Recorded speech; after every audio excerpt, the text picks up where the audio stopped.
Muy bien.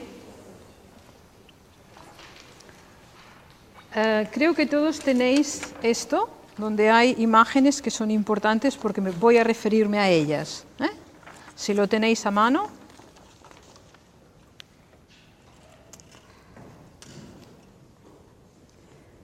La ciudad de Guernica está situada a 30 kilómetros al este de Bilbao, en la provincia de Vizcaya. Junto con Lumo forman una sola municipalidad y la entidad se llama Gernika-Lumo.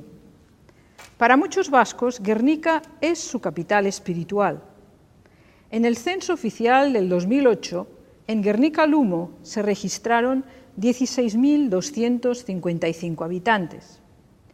Durante siglos fue un lugar de reunión donde incluso los reyes de Castilla iban a jurar los fueros, las leyes vizcaínas, puesto que el título de rey de Castilla y Navarra llevaba implícito el título de señor de Vizcaya.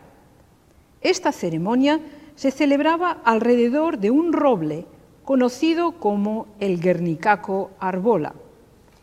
Actualmente, el roble vasco es el símbolo de las libertades tradicionales vascuences. En 1826, el viejo templo de la Antigua, en donde más tarde se celebraron también las reuniones, fue demolido y sustituido por un edificio más acorde con sus funciones, la actual Casa de Juntas, edificio neoclásico construido en el intervalo del 1827 al 33. La lengua vasca es una de las lenguas más antiguas del mundo. Sus orígenes se desconocen. En la Europa occidental, los vascos son los únicos indígenas hablantes de esta longeva lengua, que no es indoeuropea, la única que ha sobrevivido.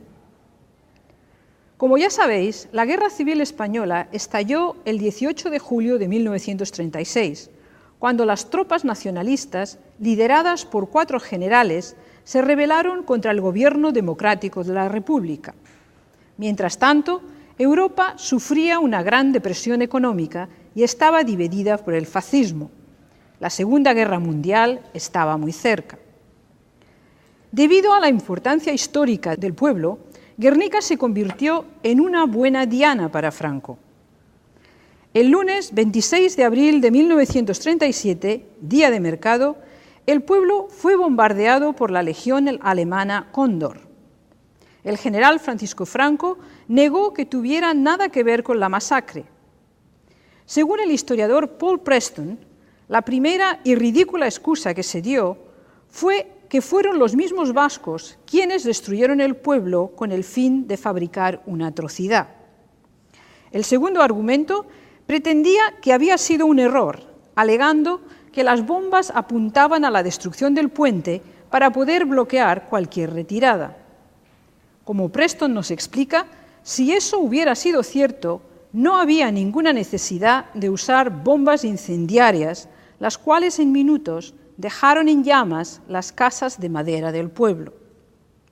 De acuerdo con el historiador, el bombardeo fue sin duda la operación de la alemana Legión Cóndor, pero con el visto bueno del alto mando español, y Franco lo sabía. Quizás no supiera los detalles exactos de la operación, pero había dado carta blanca a los alemanes para ejecutar la masacre. Se cree que el ataque fue un intento de desmoralizar al pueblo vasco. Guernica no fue el primer bombardeo llevado a cabo por los aliados de los nacionalistas. Un mes antes, Durango, otra localidad vasca, ya había sido masacrada por las fuerzas italianas, aliados también de Franco. Se registraron 294 muertos. Debido al mercado, las calles de Guernica estaban abarrotadas de público, no solo gente local, sino de aldeas vecinas. Franco ofreció a Hitler la posibilidad de ensayar un nuevo tipo de artillería aérea. Se le llamó Operación Ruhr. Los 2 primeros escuadrones alemanes salieron a eso de las 4:30 de la tarde y el tercer escuadrón salió de Burgos unos minutos más tarde. Este último lanzó una carga de bombas de 250 y 50 kilos, así como explosivos incendiarios de 1 kilo. Estos últimos componían la tercera parte de la carga. Los otros 2 escuadrones llevaban cargas parecidas. El ataque tuvo lugar de norte a sur, empezando por la bahía de Vizcaya y subiendo por los ríos Mundaka y Oka. Se usaron un total de 42 aviones en esta masacre. Aparte, una escuadrilla de cazas Heinkel 51 ametralló todo cuanto se movía en las afueras de la ciudad, hacia donde huía desesperada la población. Cuando se fue el último avión, a las 7:45 de la tarde, Guernica había dejado de existir. El 70% de los edificios quedó en llamas. Las bombas destruyeron la inmensa mayoría de las casas, y las que no fueron destruidas por las bombas lo fueron por el fuego, puesto que al explosionar, las bombas incendiarias podían producir un calor de hasta 3.000 grados centígrados, arrasando todo lo que quedaba en pie. Guernica tenía entonces 7.000 habitantes. De ellos, 1.654 murieron y 889 fueron heridos. 22 toneladas de bombas cayeron sobre este pequeño pueblo. Curiosamente, tanto el famoso Guernicaco Arbola, el simbólico árbol, como la Casa de Juntas sobrevivieron al fuego. Después de la guerra, Franco abolió todas las autonomías y estableció un régimen militar que duró 39 años, pero Guernica mantuvo su valor simbólico. Casi medio siglo más tarde, el 29 de diciembre de 1978, cuando la democracia fue restablecida, el actual Estatuto de Autonomía del País Vasco se aprobó en este mitológico pueblo. Desde entonces, todos los lehendakaris, presidentes vascos, hacen su juramento en Guernica. Poco antes del bombardeo, el gobierno de la República había comisionado un cuadro al pintor Pablo Picasso. El cuadro representaría a España en el pabellón español en la Exposición Mundial de París de 1937. Es irónico que el pabellón español estuviera situado entre el de los soviéticos y el de los nazis alemanes, puesto que el fascismo y el comunismo estaban combatiendo para conquistar las tierras españolas. Picasso residía entonces en la capital francesa y no tenía nada claro lo que iba a pintar. Pero en cuanto vio en los periódicos las fotos de la ejecución masiva ordenada por Franco, empezó a trabajar en un gran lienzo con el tema de la masacre vasca. Completó el lienzo en 2 meses en su taller de la Rue des Grands Augustins, bajo el título Guernica. Por aquel entonces, la compañera de Picasso era Dora Maar, una mujer culta, natural de Francia, hija de un arquitecto judío de origen yugoslavo. Además de fotógrafa, era también artista plástica, pintora y escultora. Formaba parte del grupo surrealista parisino y su trabajo aparecía a menudo junto al del acreditado fotógrafo Man Ray. Dora y Picasso se habían conocido 6 meses antes de que estallara la guerra civil. Quizás Picasso vio en Dora al estereotipo de la figura trágica, alguien que reflejaba los pesares de la época. Dora no podía tener hijos, un detalle que a menudo me ha llevado a pensar que el personaje de la madre con el hijo muerto en el cuadro quizás fuera inspirado por la frustrada maternidad de la compañera del pintor. De todas las compañeras de Picasso, Dora fue probablemente la más ambigua. Además, Dora había crecido en Argentina, y al contrario de sus otras amantes, hablaba perfectamente español. Dora fotografió el proceso del cuadro y gracias a este trabajo tenemos ahora un magnífico registro de su desarrollo. Picasso realizó innumerables trabajos antes y durante la ejecución del Guernica. Los personajes del caballo y el toro estaban bien asentados en su vocabulario pictórico.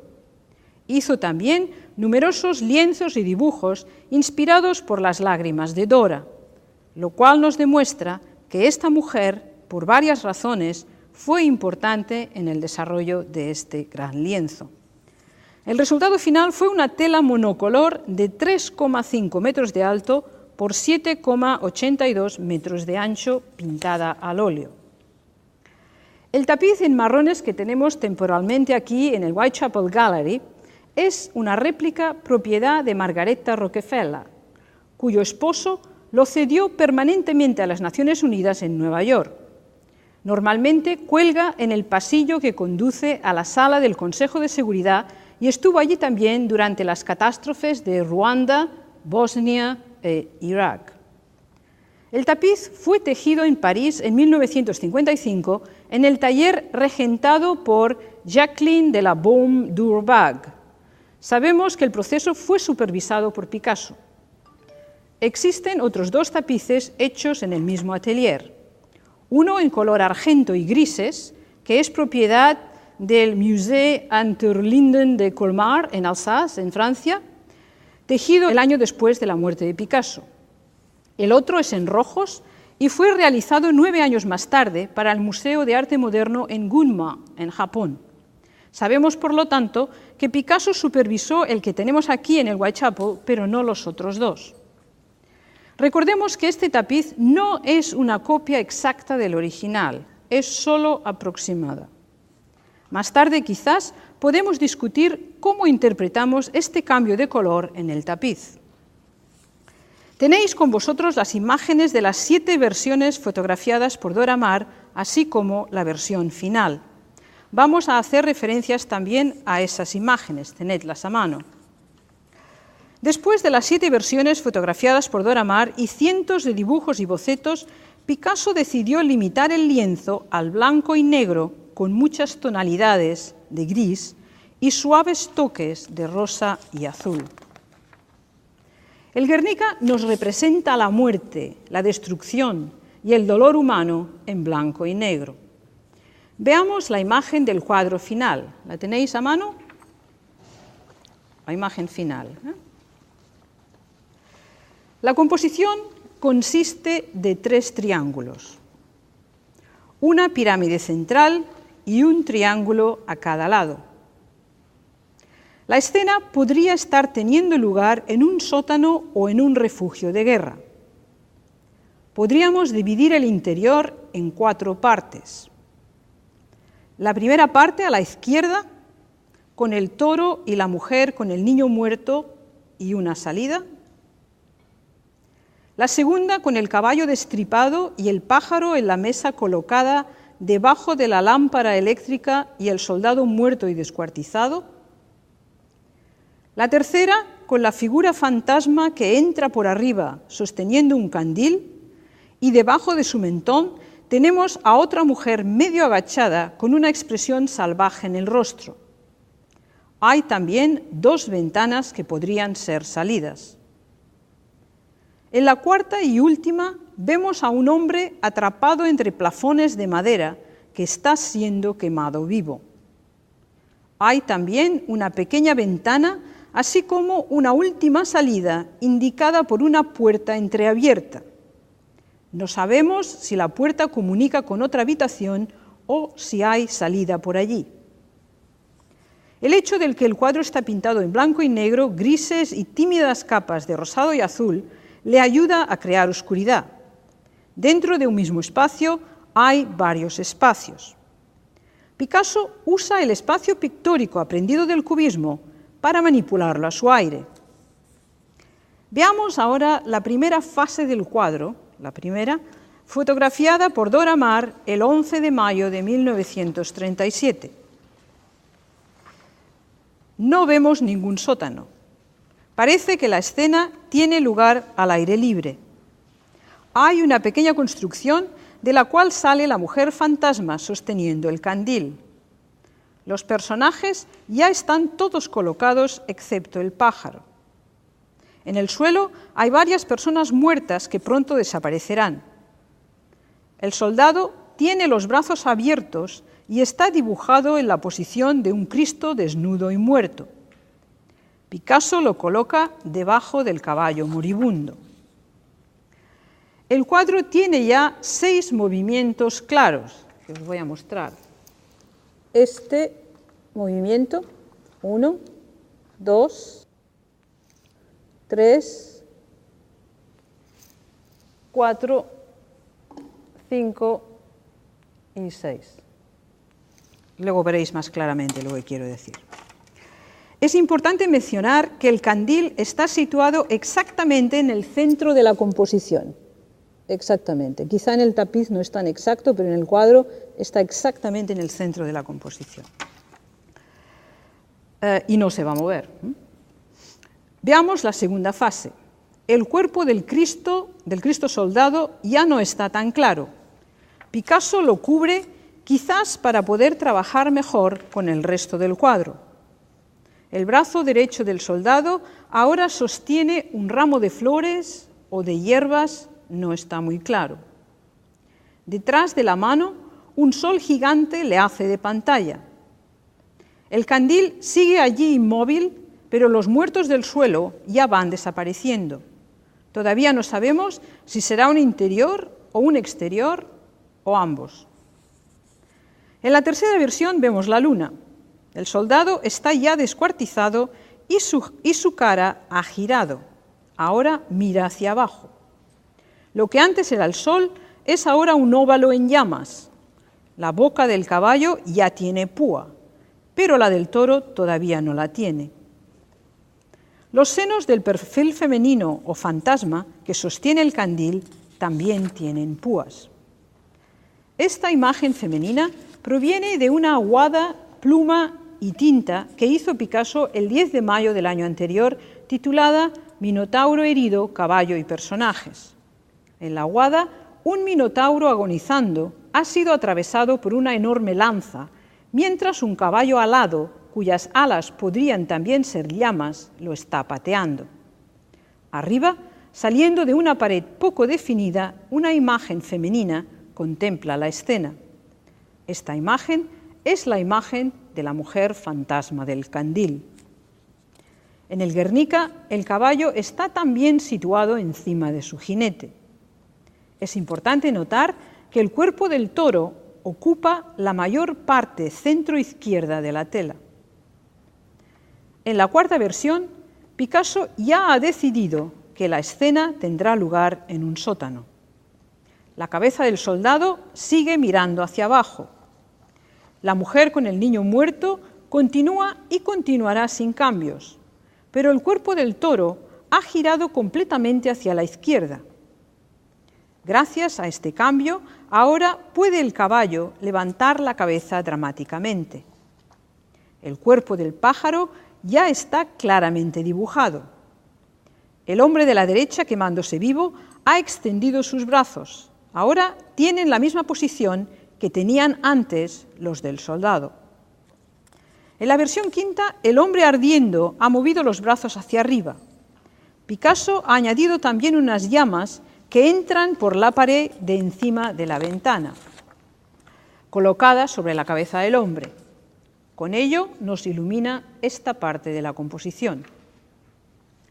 Los senos de la mujer fantasma son ahora dos semicírculos con una especie de garra.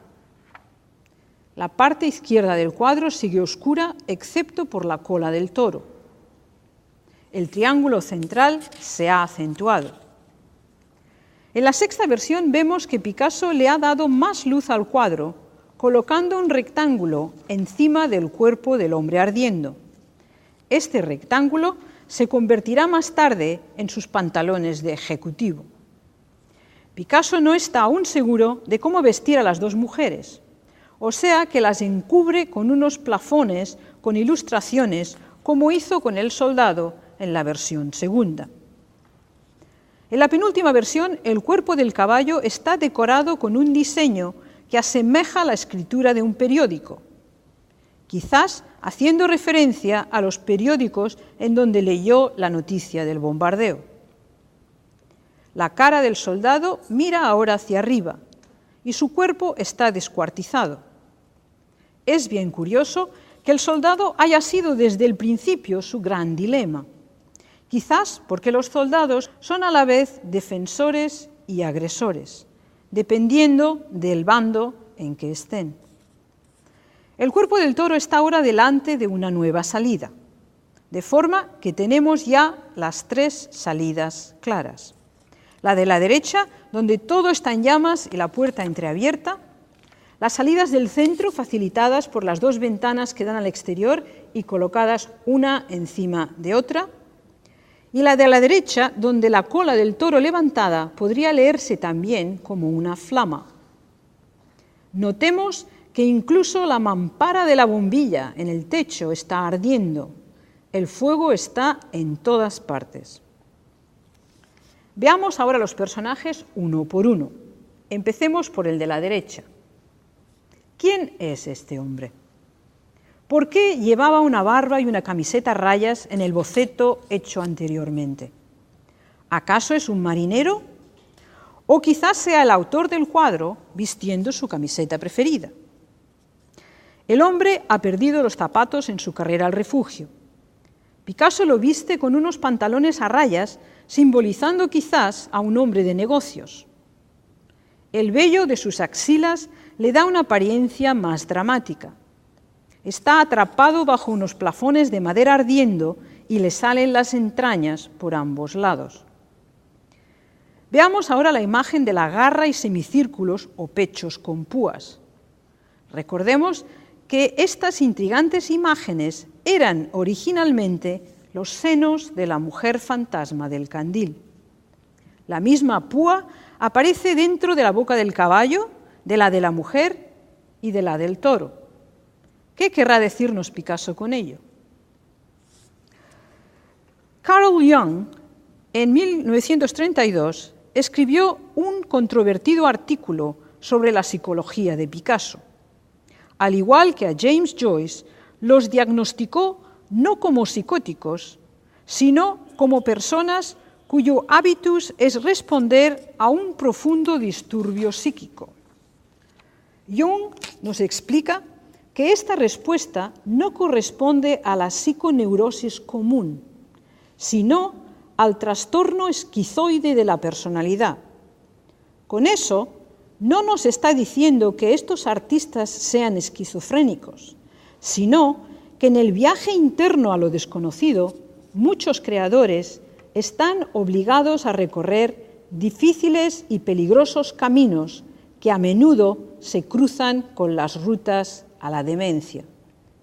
Como bien dijo Salvador Dalí, la única diferencia entre un loco y yo es que yo no estoy loco. Se han achacado innumerables significados a los personajes del Guernica y, en mi opinión, todos son subjetivamente buenos. Veamos ahora la delicada manera en que el pájaro ha sido dibujado. El impacto de una de las explosiones debió de alcanzarlo lanzándolo encima de la mesa que vemos detrás del caballo. Es un pichón, tiene un ala destrozada y está gritando. Picasso no nos pinta una paloma aquí, sino una pequeña cría de pájaro. Peor aún, el bombardeo no elimina al símbolo de la paz, sino a sus posibles descendientes. A menudo la bombilla es interpretada como el Dios omnipotente, el Dios ausente. Tres formas de luz coronan a los dos simbólicos animales: la luz eléctrica de la bombilla, la luz del candil y el metal en llamas de la mampara de la lámpara. El fuego y la luz, con todas sus implicaciones, están reunidos aquí sin sentido, como si de esquizofrenia se tratara. Picasso estaba seguro desde el principio de la posición del personaje de la mujer fantasma con el candil. Dios está ausente, pero el pintor nos trae una presencia femenina que ilumina el interior. La presencia es femenina y de expresión gentil, pero no olvidemos que este personaje tiene púas en los pechos y quizás una garra felina sustituye a su otra mano. La segunda mujer también está mirando hacia la izquierda. Al igual que el caballo, su rodilla siniestra está en el suelo. Sus pechos parecen tener chupetes en vez de pezones y sus desnudas nalgas están llenas de arañazos. Picasso nos ha pintado púas en los pechos de una mujer y chupetes en los de la otra. ¿Qué nos querrá decir con esto? La segunda mujer es joven, su falda está arremangada y lleva una valona en sus hombros. Tampoco ella lleva zapatos. Todos los han perdido en su carrera al refugio. Notemos la expresión en su rostro. ¿Acaso ha perdido la razón? De su mano derecha parecen desprenderse partículas de piel quemada que, junto con la posición de sus brazos, nos recuerdan a la famosa foto de la niña vietnamita quemada por napalm en el bombardeo del 72 llevado a cabo por los Estados Unidos. Quizás sea una premonición. Detrás de la mujer hay una ventana. Picasso usa ventanas, aperturas, luz o sombra, donde y como quiere, como medio de alumbrar u enlutar el cuadro. En el centro del cuadro vemos al caballo, simbólico en muchas culturas de virilidad, sensualidad y belleza.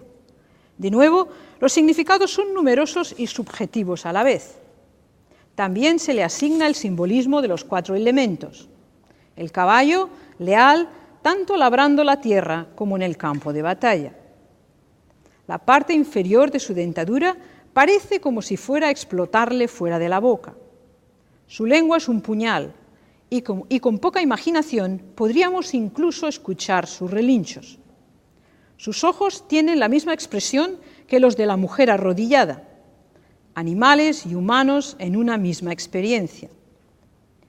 Una lanza le atraviesa completamente el estómago.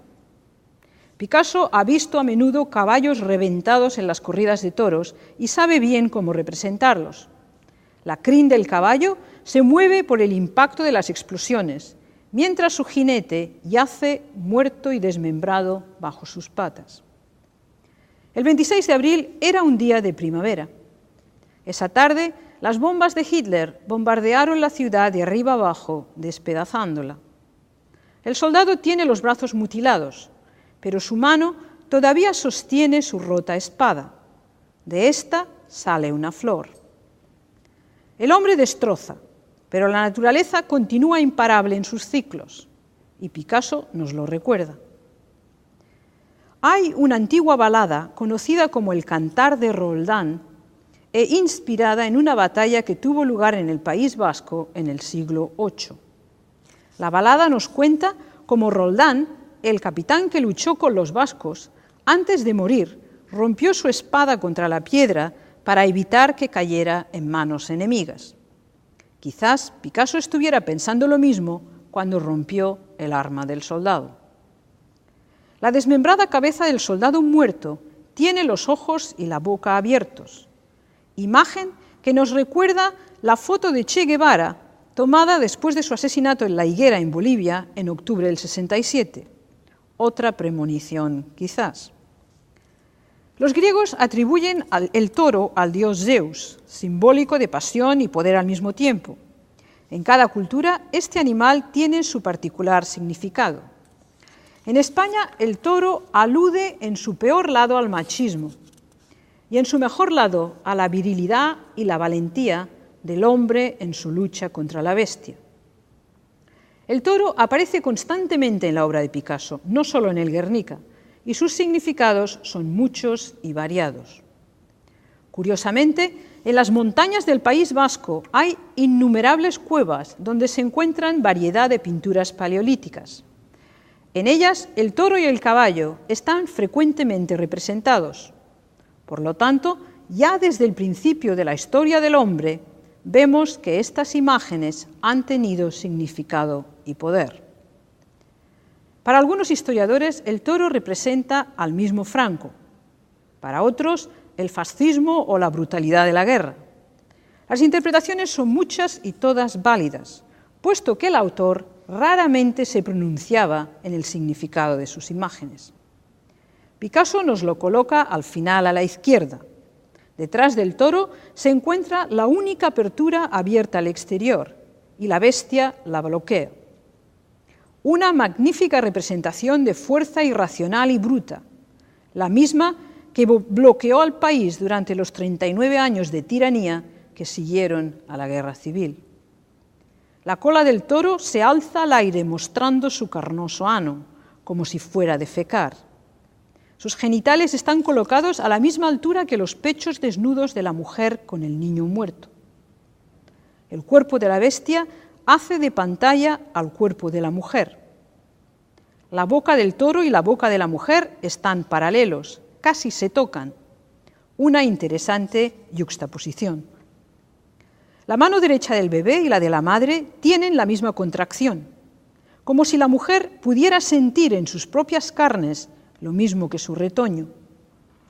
La cabeza del bebé cuelga hacia abajo por su propio peso y la de la mujer se estira hacia arriba por la histeria del dolor, reminiscente del Goya de Saturno, en este caso un padre comiéndose a sus hijos. Semejante herramienta pictórica es usada aquí por Picasso, produciendo la misma tensión. Y si os fijáis, aquí no se ve muy bien porque es un tapiz, pero aquí, de la forma que esta cara sube hacia arriba y este niño baja hacia abajo, da esta sensación muy fuerte de tensión, que aquí no se ve muy bien, pero en el cuadro es muy obvio. Caballo y toro, enemigos en el ruedo, están en el lienzo juntos dentro de un mismo interior. Si fuéramos a contracorriente, podríamos decir incluso que si dejamos al enemigo fuera, junto a los bombarderos nazis, el personaje del toro podría unirse al resto de los personajes del interior, representando así a la España que muere bajo la espada de Franco.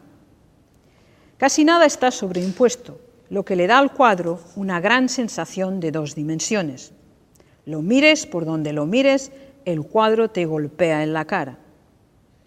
El sótano tiene 3 ventanas y una puerta ajustada, pero todos los personajes miran hacia la izquierda, aun y que ninguno se atreve a salir. Hagan lo que hagan, van a morir igual.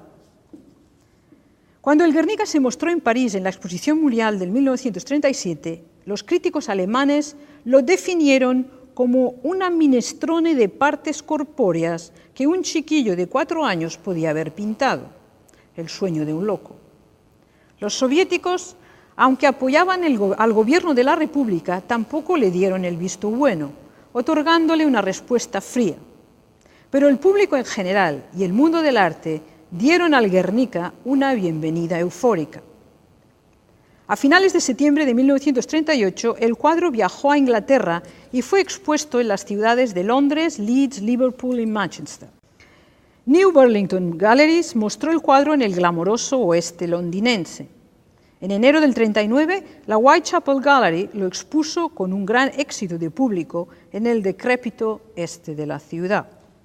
La exposición sensibilizó a la opinión pública británica. El cuadro representaba mejor que ninguna palabra la invasión fascista que estaba sufriendo España. La Whitechapel recogió dinero de quien pudiera darlo o botas en buen estado para mandarlas al frente en lucha. También se reclutaron voluntarios para las brigadas internacionales. Finalmente, el cuadro fue enviado bajo instrucciones de Picasso a Nueva York, al MoMA, y allí quedó en depósito durante muchos años. El pintor estipuló que el cuadro regresaría a España cuando el país recobrara su democracia y república. También especificó que el cuadro debería ser expuesto en el Museo del Prado.